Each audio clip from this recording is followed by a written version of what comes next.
Freycinet, qui est un des dirigeants de l'aile droite, en Suisse, qui a été à l'initiative de la votation contre les minarets. Il a donné une interview, je cite dans mon livre, qui est de dire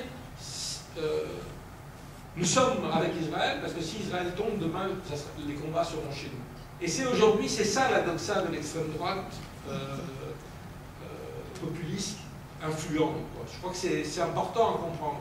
Il y a vraiment un risque que ce conflit soit interprété sur des bases religieuses, culturelles, etc. Il faut y revenir à une définition fondamentalement politique. C'est un conflit avant tout entre un occupant et un occupé. C'est-à-dire, le conflit israélo-palestinien, je peux vous dire, c'est compliqué. Ça dure depuis un siècle. J'y travaille, comme beaucoup de gens, depuis 40 ans. On peut toujours apprendre des choses nouvelles et toujours expliquer pourquoi c'est complexe, compliqué, pourquoi il y a 1000 facteurs différents, etc. Mais fondamentalement, c'est un conflit entre occupants et occupés. C'est aussi un conflit très simple. Et c'est d'une certaine manière le dernier conflit colonial. Et c'est aussi ça qui en fait un conflit symbolique. C'est-à-dire arriver à résoudre ce problème, c'est d'une certaine manière arriver à tourner la page de la colonisation. Et comme je disais tout à l'heure, pour la tourner, il faut la lire. Il faut la lire et il faut mesurer ce qu'elle a pu représenter dans l'histoire de l'humanité.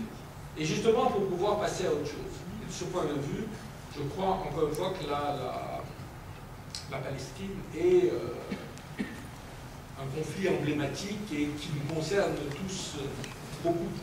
Enfin, très bon, merci beaucoup, Alain. Je t'ai dit.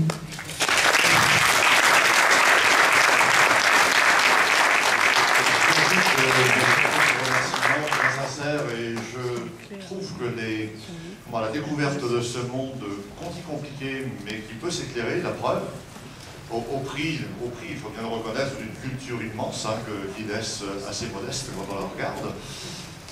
Je trouve aussi que pour reprendre ce que tu disais, à propos de ce qu'on peut faire en Occident, ça donne envie de militer davantage, et moi c'est un peu ce que je retire de cette soirée. Merci à Alain Grèche pour ça, pour tout ça. Merci aussi d'avoir, en son temps, lancé ce qui est devenu plus tard la FPS. Il m'a dit qu'il était l'un des pères fondateurs de notre association. J'en suis vraiment très fier. Et bravo. Je voudrais juste ajouter ce qu'il faut, ça donne envie d'éviter. Il y a un collectif à Dijon, collectif BDS, boycott les investissements sanctions.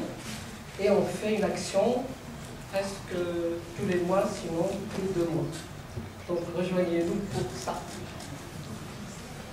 Et les dons pour le bateau,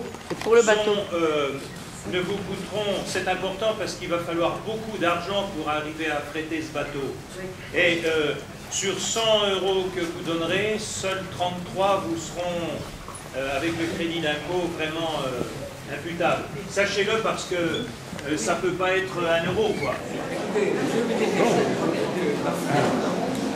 Ah oui, de l'huile de l'eau.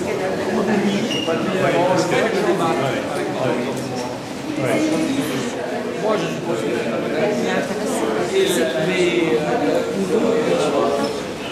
pour ça que ça c'est considéré comme des si on doit voir vraiment objectivement quel intérêt il a avec ça. Réellement, moi je ne connais pas.